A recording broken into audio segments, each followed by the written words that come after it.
നിൻ വചനം ധ്യാനിക്കുമ്പോൾ എൻ ഹൃദയം ആശ്വസിക്കും.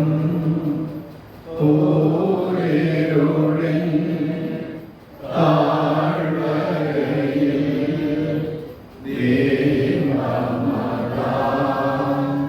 നിൻ മൊഴികൾ ഓരോളിൻ താഴ്വരയിൽ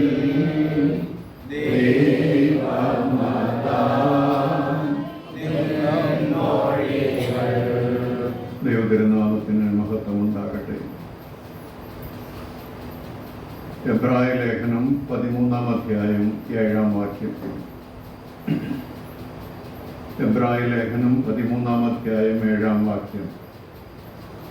നിങ്ങളോട് ദൈവവചനം പ്രസംഗിച്ച് നിങ്ങളെ നടത്തിയവരെ ഓർത്തുകൊള്ളുകയും അവരുടെ ജീവാവസാനം ഓർത്ത് അവരുടെ വിശ്വാസം അനുകരിക്കുകയും. എൻ്റെ സഹപാഠിയും മലങ്കര സഭയുടെ സീനിയർ വൈദികരിൽ ഒരാളുമായ വന്യനായ പല്ലാട്ട് PI വർഗീസ് അച്ഛൻ, പാമ്പാടി കത്തീഡ്രലിൻ്റെ വികാരി, എനിക്ക് വളരെ പ്രിയപ്പെട്ട പെരുമാളച്ചൻ, സഹവികാരി, ഏറ്റവും പ്രിയപ്പെട്ട കുര്യാക്കോസ് അച്ഛൻ, ഈ നാട്ടിൽ ഉള്ളവരും ഇവിടെ സന്നിഹിതരായിരിക്കുന്നവരുമായി എനിക്ക് പരിചയമുള്ളവരും കണ്ടിട്ടുള്ളവരും അറിയുന്നവരുമായ എല്ലാ പ്രിയപ്പെട്ടവരുമായവരെ, ഈ സന്ധ്യാസമയത്ത് അഭിമന്യ PC യോഹന്നാൻ റമ്പാച്ചൻ്റെ ധന്യ സ്മരണകളുടെ നിമിഷങ്ങളിൽ നിങ്ങളോടൊത്ത് ദൈവത്തെ സ്തുതിക്കുവാൻ ഒരവസരം ലഭിച്ചതിലും ക്ഷണിച്ച് അതിനവസരം ഉണ്ടാക്കി തന്നതിലും ബഹുമാനപ്പെട്ട വികാരി അച്ഛനോടും നിങ്ങളോട് എല്ലാവരോടും, പ്രത്യേകിച്ച് എനിക്ക് യാത്രാക്രമീകരണങ്ങൾ ഇന്ന് ചെയ്യുവാൻ തക്കവണ്ണം ഒത്തിരി കഷ്ടപ്പെട്ട ജെയിംസിനോടും ജിത്തിനോടും ഉള്ള സന്തോഷവും നന്ദിയും ഈ അവസരത്തിലുണ്ട്. ഒത്തിരി കാലം മുമ്പ് പാമ്പാടി കത്തീഡ്രലിൻ്റെ ഒരു സൺഡേ സ്കൂൾ ഇവിടെ പ്രവർത്തിക്കുന്നുണ്ട് എന്ന് എനിക്കറിയാം. എന്നാൽ ഇവിടെ വരുവാനായിട്ട് സാഹചര്യം ഉണ്ടായില്ല. എൻ്റെ ജ്യേഷ്ഠൻ്റെ സഹധർമ്മിണി ഇവിടെ തൊട്ടടുത്ത് തന്നെ ഉള്ള ഒരാളൂർ കുടുംബത്തിലെ ആ കൊച്ചമ്മ ഇവിടുത്തെ സൺഡേ സ്കൂൾ അധ്യാപികയായിരുന്നു എന്നുള്ളത് എനിക്ക് നല്ലവണ്ണം അറിയാം. ആ കുടുംബം ഇവിടെയുമായിട്ട് ഇതിൻ്റെ എല്ലാ പ്രവർത്തനങ്ങളുമായിട്ട് ഭംഗിയായിട്ട് എന്നും സഹകരിക്കുന്നുണ്ട് എന്നെനിക്കറിയാം. പാമ്പാടി തിരുമേനിയും അഭിമന്യ PC യോഹന്നാൻ റമ്പാച്ചനും ഒക്കെ ഈ പ്രദേശത്തിന്, ഇവിടെയുള്ള ആളുകൾക്ക് പ്രത്യേകിച്ച് അവരുടെ സ്വന്തമായിട്ട് അവരുടെ ഏറ്റവും പ്രിയപ്പെട്ടതായ രീതിയിൽ എന്നും അനുസ്മരിക്കപ്പെടുന്നവരാണെന്നും എനിക്കറിയാം. അങ്ങനെയുള്ള ധന്യസ്മരണാർഹനായ അഭിമന്യ PC യോഹന്നാൻ റമ്പാച്ചൻ്റെ 17ാമത്തെ സ്മരണാഞ്ജലി അദ്ദേഹത്തിൻ്റെ ഇടവപ്പള്ളിയായ പാമ്പാടി സെന്റ് ജോൺസ് കത്തീഡ്രലിൻ്റെ ഭാഗമായി പോരാളൂർ ദേശത്ത് വീട്ടുകാരും നാട്ടുകാരും പ്രാർത്ഥനയോഗവും സൺഡേ സ്കൂളും അതിനോടനുബന്ധിച്ചുള്ള മറ്റു കാര്യങ്ങളും ചേർന്ന് ദൈവാരാധനയോടെ അർപ്പിക്കുന്ന ഈ നിമിഷങ്ങൾ നമുക്ക് ധന്യ നിമിഷങ്ങളാണ് എന്ന് ഞാൻ വിശേഷിപ്പിക്കേണ്ട കാര്യമല്ല. അത് വർഷങ്ങളായിട്ട് നടക്കുന്ന കാര്യമാണ്. പാമ്പാടി പോരാളൂർ പുത്തൻപുരയിൽ ചാണ്ടിയുടെയും അന്നമ്മയുടെയും 5 മക്കളിൽ 4ാമനായി 1934 ജൂൺ 24-ാം തീയതി യോഹന്നാൻ മംദാനയുടെ ജനനത്തിന്റെ തീയതിയിൽ തന്നെ ജനിച്ച യോഹന്നാൻ എന്ന നിങ്ങൾക്ക് നിങ്ങളുടെ പ്രിയപ്പെട്ട പിതൃഗണങ്ങൾക്ക് ഏറ്റവും പ്രിയപ്പെട്ട പേരായി യോനാച്ചൻ എന്ന് വിളിക്കപ്പെട്ടിരുന്ന റമ്പാച്ചൻ 2008 സെപ്റ്റംബർ 13 75-ാം വയസ്സിൽ ഇഹലോകത്തിൽ നിന്ന് വേർപെട്ടു. അദ്ദേഹം ഇപ്പോഴുണ്ടായിരുന്നുവെങ്കിൽ 92 വയസ്സ് ആയിരിക്കുമായിരുന്നു. എന്നാൽ അദ്ദേഹം 2008 അതായത് 17 വർഷങ്ങൾക്ക് മുൻപ് കടന്നു പോകുമ്പോൾ അദ്ദേഹം പുരോഹിതനായി 50 വർഷം പൂർത്തീകരിച്ച്, റമ്പാച്ചനായി 25 വർഷം പൂർത്തീകരിച്ച്, അതിൻ്റെയൊക്കെ സഭാതലത്തിലുള്ളതായ ആദരവുകൾ അദ്ദേഹം ആഗ്രഹിച്ചില്ല എങ്കിലും അതൊക്കെ അദ്ദേഹത്തിൻ്റെ മേൽ ചെന്നു ചേർന്നപ്പോൾ അതൊക്കെ സ്വീകരിച്ച് അദ്ദേഹം ദൈവത്തെ സ്തുതിച്ചുകൊണ്ടാണ് ഈ ലോകത്തിൽ നിന്ന് കടന്നുപോയത് എന്ന് നമുക്കറിയാം. അഭിമന്യ റമ്പാച്ചനെ കുറിച്ച് പോരാളൂർ ദേശത്തോ പാമ്പാടിക്കരയിലോ കോട്ടയം ജില്ലയിലോ കേരള സംസ്ഥാനത്തോ ഒരു മുഖവുര ആവശ്യമില്ലെന്ന് നമുക്കറിയാം. മുൻ മുഖ്യമന്ത്രി ആദരണീയനായ ശ്രീ ഉമ്മൻചാണ്ടിയും അഭിമന്യനായ PC യോഹന്നാൻ റമ്പാച്ചനും ആണ് സമീപകാലത്ത് കേരളം മുഴുവൻ നെഞ്ചിലേറ്റി വിട പറഞ്ഞ മലങ്കര സഭാംഗങ്ങളായ 2 മഹാരഥന്മാർ.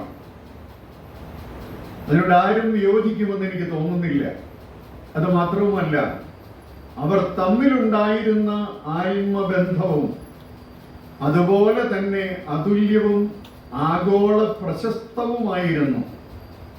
അവിടെ 2 പേരുടെയും അന്ത്യ വേർപാടിന് സാക്ഷ്യം വഹിച്ച ജനാവലിയും ചരിത്രത്തിലെ അപൂർവ ദൃശ്യങ്ങളായിരുന്നു എന്ന് നമുക്കറിയാം. ഇതിലുമുപരി അനേക കാര്യങ്ങൾ റമ്പാച്ചനെ കുറിച്ച് അറിയാവുന്നവരാണ് ഇവിടെ കൂടിയിരിക്കുന്നത് എന്നെനിക്ക് നല്ല ബോധ്യമുണ്ട്. അതുകൊണ്ട് ഈ പറയുന്നയാള്, ഞാന് സൺഡേ സ്കൂൾ കെട്ടിടത്തിൽ ആരാധനയുടെ മധ്യത്തിൽ സിനിമാക്കാരെയൊക്കെ ഓർമ്മിപ്പിക്കുന്നത് അല്പം അനുചിതമാകാമെങ്കിലും ഇവിടെ ഇരിക്കുന്ന ഒരുവിധം ആളുകൾക്കൊക്കെ 6-ാം തമ്പുരാൻ എന്ന് പറയുന്ന ഒരു സിനിമ വളരെ പരിചിതമാണ്. അതിനകത്തെ ഒരു ഉണ്ണിമായയുടെ ഒരു ശൈലിയുണ്ട്. ഈ ഞാൻ ആളാരാളോ എന്ന് ചോദിക്കുന്ന ഒരു ചോദ്യം പോലെ ഇങ്ങേര് ഞങ്ങളുടെ ഇടയ്ക്ക് വന്ന് റമ്പാച്ചനെ കുറിച്ച് പറയാൻ ആരാണോ എന്ന് ചോദിക്കുന്നവർ ഇവിടെ ഉണ്ടാകാം. ഞാൻ അഭിമന്യ റമ്പാച്ചന്റെ ഒരു എളിയ ശിഷ്യൻ മാത്രമാണ്.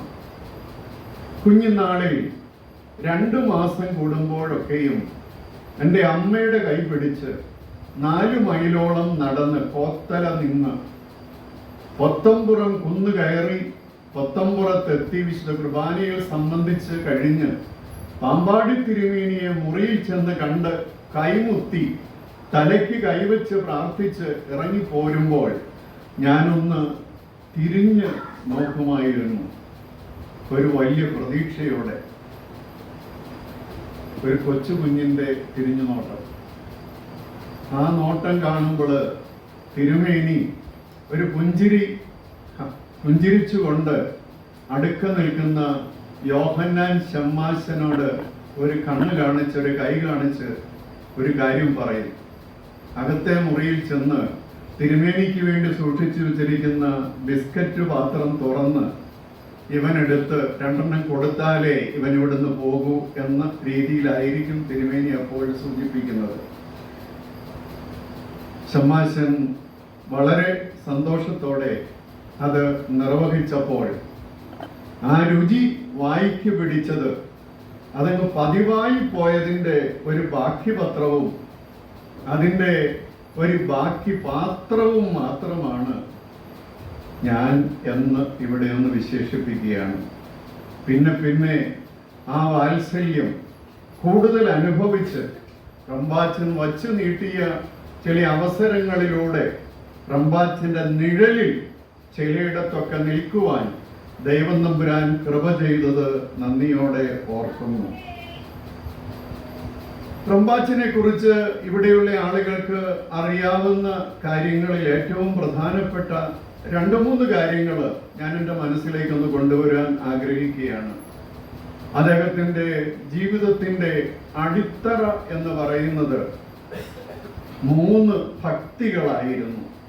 1 ദൈവഭക്തി, 2 സഭാഭക്തി, 3 ഗുരുഭക്തി. അദ്ദേഹത്തിൻ്റെ വ്യക്തിത്വത്തിൽ 3 സ്വഭാവ ഗുണങ്ങൾ ഉണ്ടായിരുന്നു. 1 സൗമ്യത, 2 വിനയം, 3 വിവേകം. വേറെയും ഒത്തിരി ഗുണങ്ങളുണ്ടായിരുന്നു, പക്ഷെ എടുത്തു പറയാൻ ഇത് ഉണ്ട്. അദ്ദേഹത്തിൻ്റെ വ്യക്തിത്വത്തിന് 3 വൈഭവങ്ങൾ ഉണ്ടായിരുന്നു. 1 കർമ്മ വൈഭവം, 2 നർമ്മ വൈഭവം, 3 മർമ്മ വൈഭവം. അതൊന്ന് വിശദീകരിക്കണമായിരിക്കും. അദ്ദേഹത്തിനോളം കാര്യങ്ങൾ ചെയ്തെടുക്കുവാനുള്ള കർമ്മ വൈഭവം മറ്റ് ആരിലും നമുക്ക് അടുത്ത കാലത്ത് കണ്ടെത്താൻ കഴിഞ്ഞിട്ടില്ല. അദ്ദേഹം സൗമ്യനാണ്, മിതഭാഷിയാണെങ്കിലും അദ്ദേഹത്തോട് ചേർന്ന് നടക്കുന്നവർക്ക് അദ്ദേഹത്തിന് നർമ്മബോധം നല്ലവണ്ണം പരിചയമുണ്ട്. ആരെയും വേദനിപ്പിക്കാത്ത നർമ്മം, വളരെ നിഷ്കളങ്കമായ നർമ്മം റമ്പാച്ചന് ഉണ്ടായിരുന്നു. അദ്ദേഹം മർമ്മ വൈഭവമുള്ളയാളായിരുന്നു. എന്ന് പറഞ്ഞാൽ ഒരാളിനെ എങ്ങനെ സ്പർശിച്ചാലാണ് സഭയ്ക്ക്, നാടിന് പ്രയോജനപ്പെടുന്നതെന്ന് അദ്ദേഹത്തിന് നല്ലവണ്ണം അറിയാമായിരുന്നു. ഒരാളിൻ്റെ അടുക്കൽ ചെന്നൊരു കാര്യം നേടണമെങ്കിൽ അത് ഏത് മർമ്മത്ത് തൊട്ടാണ് അതിനുവേണ്ടി സംസാരിക്കേണ്ടത് എന്ന് റമ്പാച്ചന് നല്ല ബോധ്യമുണ്ടായിരുന്നു. അങ്ങനെ അനേകം കാര്യങ്ങൾ നമ്മുടെ മനസ്സിൽ അദ്ദേഹത്തെക്കുറിച്ച് ഇങ്ങനെ പുറകെ വരും.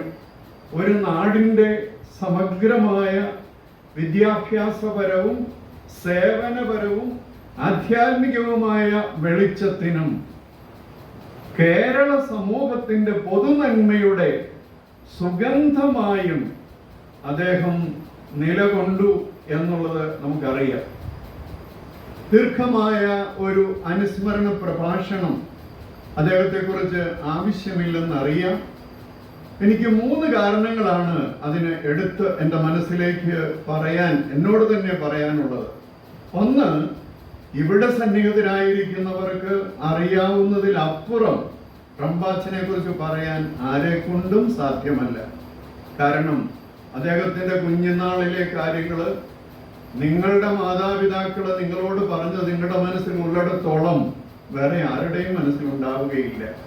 2, അഥവാ എന്തെങ്കിലും കൂടുതൽ ഓർമ്മിപ്പിക്കാനുണ്ടെങ്കിൽ അത് റമ്പാച്ചന്റെ ഖബറിടം ആയ പൊത്തൻപുറം ദേറായിൽ ഇന്നലെയും ഇന്നുമായി, ഇന്നലെ ഓണാട്ട് സാറും ഇന്ന് അഭിവന്ദ്യനായ ദിയസ്കോറോസ് തിരുമേനിയും ഓർമ്മിച്ചു കഴിഞ്ഞു, അവരനുസ്മരിച്ചു കഴിഞ്ഞു, നമ്മൾ കേട്ട് കഴിഞ്ഞു.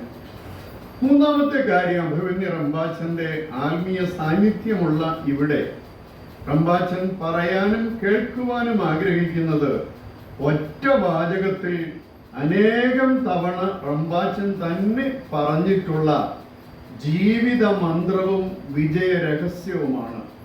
അതിപ്രകാരമാണെന്ന് നിങ്ങൾക്കറിയാം. ദൈവം നമ്പുരാന്റെ കരുണയും പരിശുദ്ധനായ പാമ്പാടി തിരുമേനിയുടെ അനുഗ്രഹവും. അദ്ദേഹം എവിടെയെങ്കിലും അദ്ദേഹത്തെ ആരെങ്കിലും ഒന്ന് അഭിനന്ദിച്ച് പറഞ്ഞാൽ അതിനുത്തരം ഈ 2 കാര്യങ്ങളാണ്.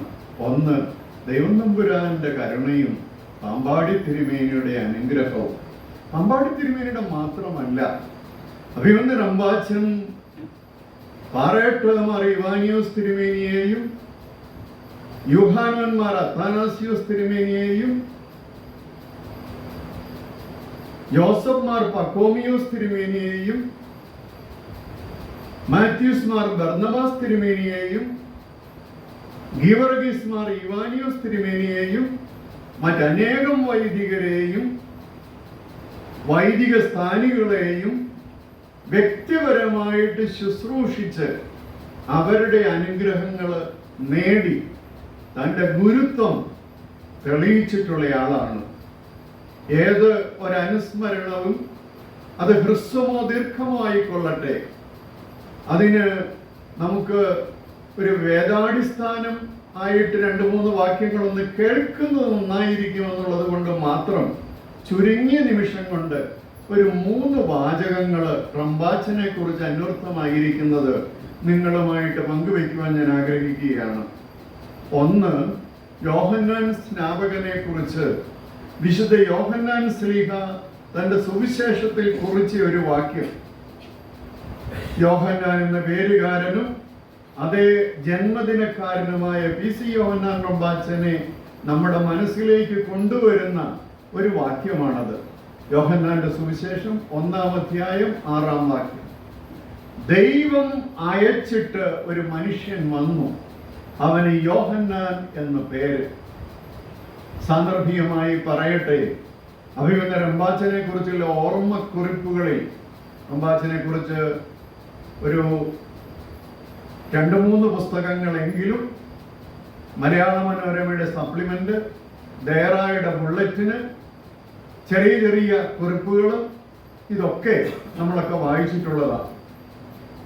ആ ഓർമ്മക്കുറിപ്പുകളിൽ കാലം ചെയ്ത അഭിമന്യ ക്രിസോസ്റ്റം മാർത്തോമ വലിയ മെത്രാപ്പോലീത്തായും മലങ്കര ഗുരുരത്നം ഡോക്ടർ TJ ജോഷുവാച്ചനും ഇതേ വാക്യമാണ് റമ്പാച്ചനെ അനുസ്മരിച്ചുകൊണ്ട് ലേഖനങ്ങൾ എഴുതിയപ്പോൾ അതിന്റെ തലക്കെട്ടായിട്ട് കൊടുത്തത്, ദൈവം അയച്ച ഒരു മനുഷ്യൻ. രണ്ടാമത്തെ ദൈവവചനം യേശു തമ്പുരാനെ കുറിച്ച് സുവിശേഷകനായ വിശുദ്ധ മർക്കോസ് കുറിച്ചിരിക്കുന്നതാണ്. വിശുദ്ധ മർക്കോസിന്റെ സുവിശേഷം 7-ാം അധ്യായം 37-ാം വാക്യം. അവനെല്ലാം നന്നായി ചെയ്തു. കർമ്മവൈഭവം കൊണ്ട് സേവനത്തിന്റെ ആൾരൂപമെന്ന് വിശേഷിപ്പിക്കപ്പെട്ട യോഹന്നാൻ റമ്പാച്ചനും തന്റെ നാഥനെ അനുകരിച്ച് എല്ലാം നന്നായി ചെയ്ത് ശാന്തി തീരമണഞ്ഞു. മൂന്നാമത്തെ ദൈവവചനം ആദിമസഭയുടെ അണിയറ ശില്പിയായി അപ്പോസ്തല പ്രവൃത്തികളിൽ മിന്നിമറയുന്ന ഒരു ദിവ്യ താരമുണ്ട്, വിശുദ്ധ ബർന്നബാസ്. അദ്ദേഹത്തെ കുറിച്ചുള്ളതാണ് ഈ വാക്യം. അപ്പോസ്തല പ്രവൃത്തികൾ 11-ാം അധ്യായം 24-ാം വാക്യം. അവൻ നല്ല മനുഷ്യനായിരുന്നു. വിശുദ്ധ പൗലൂസിനെ ഉൾപ്പെടെ അനേകം പേരെ സഭയുടെ വേലക്കാരായിട്ട് മുൻനിരയിലേക്ക് അയച്ചിട്ട് സ്വയം പിന്നിലേക്ക് ഒതുങ്ങിയ അണിയറ വേലക്കാരനായിരുന്നു കുപ്രോസ് ദ്വീപുകാരനും തൻ്റെതെല്ലാം അപ്പോസ്തലന്മാരുടെ കാൽക്കൽ സമർപ്പിച്ചവനുമായ ബർന്നബാസ്. അഭിമന്യ PC യോഹന്നാൻ റമ്പാച്ചൻ മുന്നണിയിൽ മാത്രമല്ല പിന്നണിയിലും അതുല്യനായിരുന്നു. അദ്ദേഹത്തിന്റെ മുന്നണി നിയോഗങ്ങള് പാമ്പാടി ദേറ മാനേജർ, കോട്ടയം ഭദ്രാസനത്തിന്റെ office manager, Mathews Mar Ivanios ITC manager, KG college local manager, BMM higher secondary school manager, Pampady MGM Abhayabhavan Balabhavan എന്നിവയുടെ manager, Kerala orphanage control board അംഗം, കേരള ഓർഫനേജ് അസോസിയേഷൻ സംസ്ഥാന പ്രസിഡന്റ്, കേരള മദ്യവിരുദ്ധ പ്രസ്ഥാനം സംസ്ഥാന treasurer, Mar Gregorios Karunya Nilayam treasurer, Ashakiran secretary, Malankara orthodox Sabha managing committee അംഗം, അങ്ങനെ പലതും.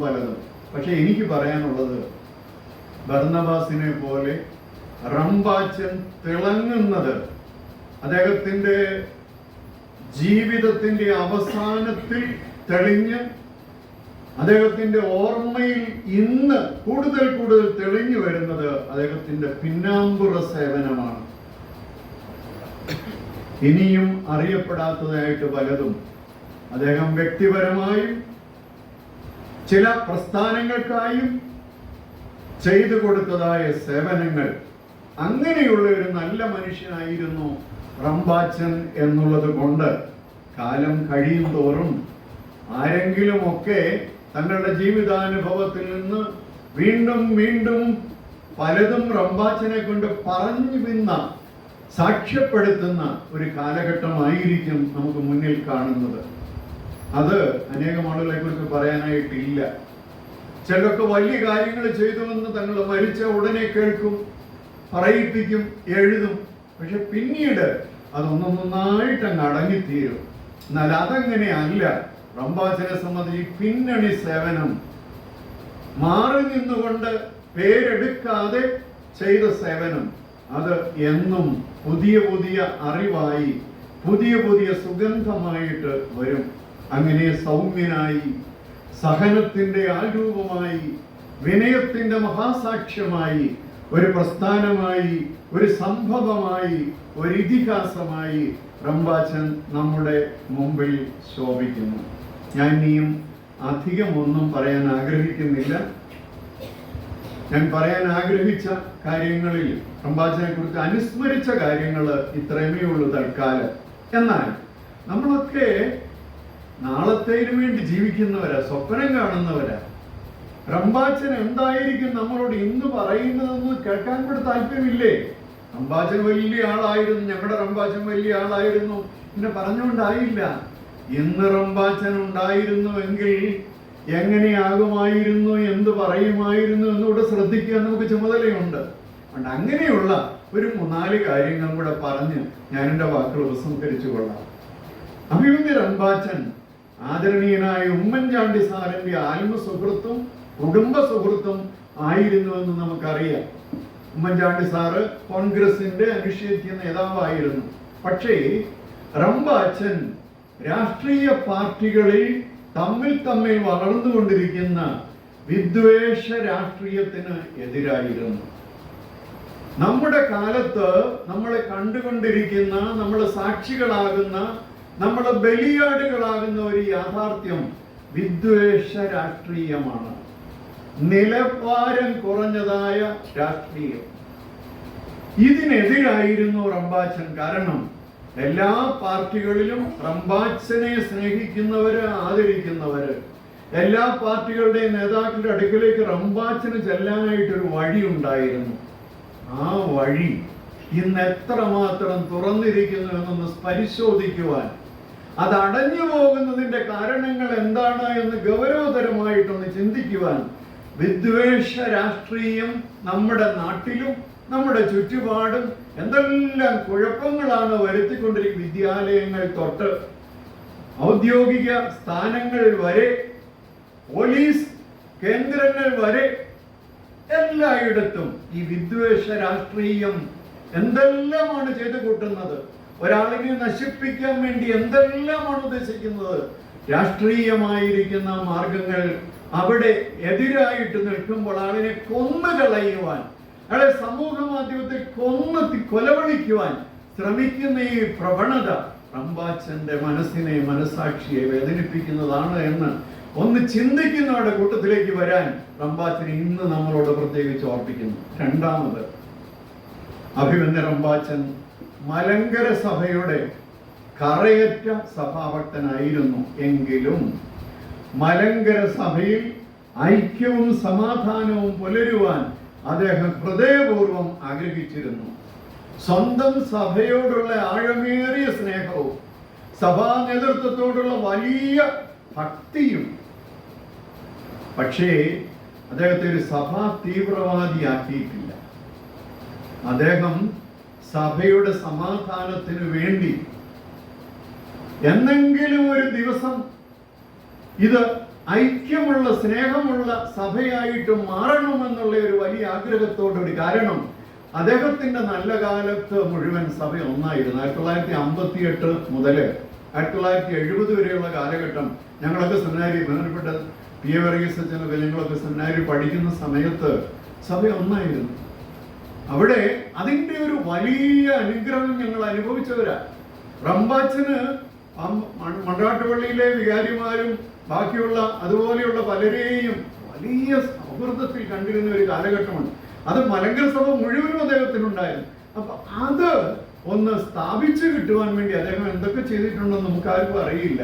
1970 ശേഷം വിദ്വേഷത്തിന്റെ കാർമേഘം സഭയിൽ ഇരുണ്ടു കൂടിയപ്പോൾ അദ്ദേഹം സഭാ നേതൃത്വത്തിൽ ഇരിക്കുന്ന പലരെയും കാണാനായിട്ട് മാനുഷ്യാതയുടെ സന്ദേശവുമായിട്ട് അദ്ദേഹം രാത്രികളിൽ വണ്ടികളിൽ ഓടിയത് എനിക്കറിയാം. കാരണം ചില ഇടങ്ങളിലൊക്കെ റമ്പാച്ചൻ എന്നെയും കൂട്ടക്കൊണ്ട് പോയിട്ടുണ്ട്.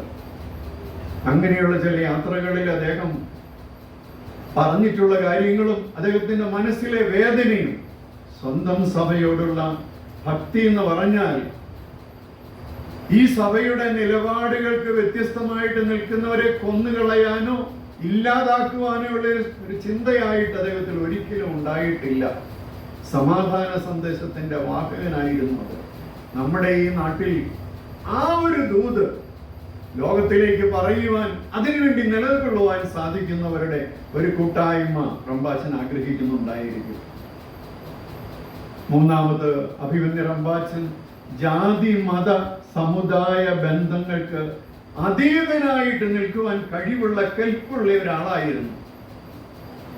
മതങ്ങളിൽ വ്യത്യസ്തമായ ആളുകൾ, പ്രത്യേകിച്ച് ഹിന്ദു മതത്തിൽപ്പെട്ടവരും ഇസ്ലാം മതത്തിൽപ്പെട്ടവരും റമ്പാച്ചന് വലിയ പ്രിയപ്പെട്ട സുഹൃത്തുക്കളായിട്ടുണ്ടായിരുന്നു, സഹപ്രവർത്തകരായിട്ടുണ്ടായിരുന്നു. റമ്പാച്ചനെ ആരാധിക്കുന്ന ഒത്തിരി കത്തോലിക്ക സിസ്റ്റേഴ്സ് ഉണ്ടായിരുന്നു. അത് മറ്റൊന്നും കൊണ്ടല്ല, ആ വ്യക്തിത്വത്തിലെ നൈപുണ്യം, നൈർമല്യം, ആ ഒരു സമീപനം സഭാ നേതൃത്വത്തിലുള്ളവർക്ക് കൈമോശം വരുന്നോ എന്ന് ചിലപ്പോൾ സംശയിക്കേണ്ടി വരുമ്പോൾ റമ്പാച്ചനിലേക്കൊന്ന് നോക്കി ആ ഒരു നല്ല മാതൃക കണ്ടെത്തുവാൻ, നമ്മളൊക്കെ മനുഷ്യരാണ്, മനുഷ്യത്വത്തിന്റെ പരിമിതികളുള്ളവരാണ്. പക്ഷേ നമ്മുടെ ചുറ്റുപാടുകളിലെ പരിമിതികൾക്ക് അതീതമായിട്ട് നിൽക്കുവാൻ ഒരു മനുഷ്യത്വം നമ്മളെ നിർബന്ധിക്കുന്നു പരസ്പരം പറയുവാൻ, അതിൽ കൂട്ടുചേരുവാൻ നമുക്കിടയാകണം. അടുത്തത്, റമ്പാച്ചനെ സംബന്ധിച്ചിടത്തോളം തന്റെ ജീവിതത്തിലെ വലിയ ഒരു കാര്യമായിട്ട് എടുത്തിരുന്നത് മദ്യവിരുദ്ധ പ്രസ്ഥാനമായിരുന്നു.